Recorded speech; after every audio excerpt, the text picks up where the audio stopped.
ભાદરવા સુદ 30 સવારે નાહી ધોઈ મહાદેવજીનું પૂજન કરવું. ભાવપૂર્વક પૂજા કરી બીલીપત્રો અને પુષ્પો સાથે કેવડો ચડાવવો. શિવ પાર્વતીની વાર્તા સાંભળવી, ઘરને શણગારવું, આખો દિવસ નકોરડો ઉપવાસ કરવો, કેવડો સૂંઘીને આખો દિવસ વિતાવવો. શિવ પાર્વતી કૈલાસ ઉપર બેઠા હતા, હસતા રમતા વાતો કરતા હતા. વાતમાંથી વાત નીકળી અને પાર્વતીએ પૂછ્યું, નાથ, તમને પરણવા મેં ઘણા વ્રતો કર્યા, પણ એમાં કયા વ્રતના પ્રભાવે હું આપ જેવા કૃપા સિંધુ જગતપતિને સ્વામી રૂપે મેળવવા ભાગ્યશાળી થઈ, તે મને કહો. દેવી, બાળપણમાં તમારા પિતાજી હિમાલય તથા માતાજી મેનાના કહેવા છતાં તમે મને વરવાની હઠ લઈને બેઠા હતા. મને મેળવવા તમે ઘણું કઠણ તપ આદર્યું હતું. 12 વર્ષ સુધી તો તમે ઊંધા મસ્તકે રહ્યા હતા. ઘણા વર્ષો તમે અન્નજળનો ત્યાગ કરી માત્ર છૂકા પાંદડા ખાઈને જીવન ટકાવ્યું હતું.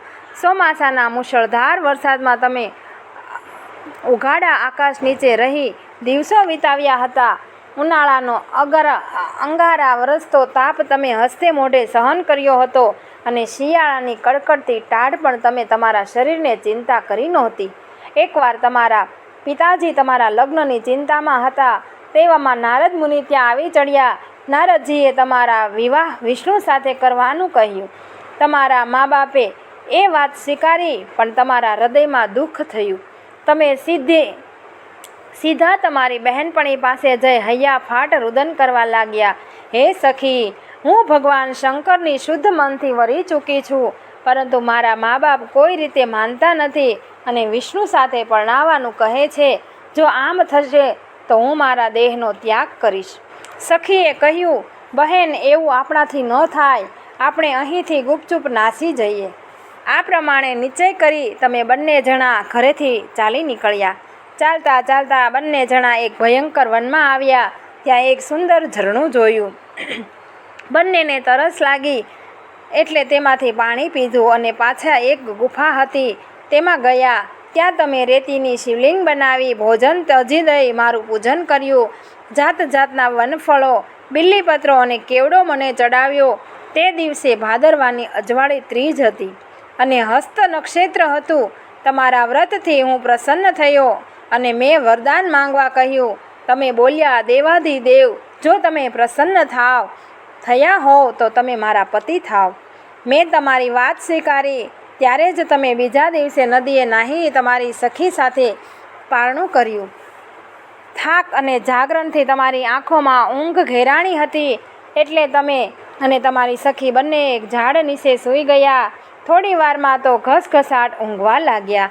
તમારા પિતાજી તમને શોધવા નીકળ્યા હતા. શોધતા શોધતા તેઓ આ વનમાં આવી પહોંચ્યા અને તમને બંનેને અહીં ઊંઘતા જોઈ તેમના હૃદયના અંતયંત આનંદ થયો. તેમણે ધીમેથી તમને જગાડ્યા. હિમાલયે પૂછ્યું, બેટી, આવા ભયંકર વનમાં તમારે શા માટે આવવું પડ્યું? ઘરે તમારા માતાજી ઘણો વિલાપ કરે છે. તમે કહ્યું, પિતાજી, હું ભગવાન શંકરને વરી ચૂકી છું. જો મારું લગ્ન તમે તેમની સાથે નહીં કરો તો હું અહીં જ પ્રાણ તજી દઈશ. તમારા વ્રતના પ્રભાવે તમારા પિતાજીએ તમારી વાત સ્વીકારી, તમને ઘરે લઈ ગયા અને તમારું લગ્ન મારી સાથે કરાવ્યું.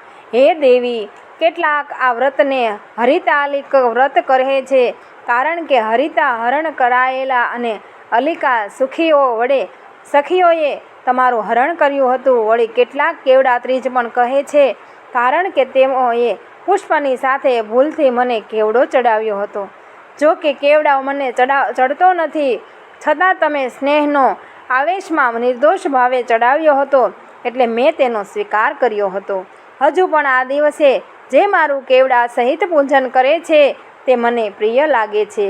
આ વ્રત કરનારની મનોકામના પૂર્ણ થાય છે, અખંડ સૌભાગ્ય વ્યક્તિ પ્રાપ્ત થાય છે અને પરલોકમાં પણ તે ઉત્તમ ગતિ પામી શિવલોકમાં વાસ કરે છે. જય શ્રી કૃષ્ણ.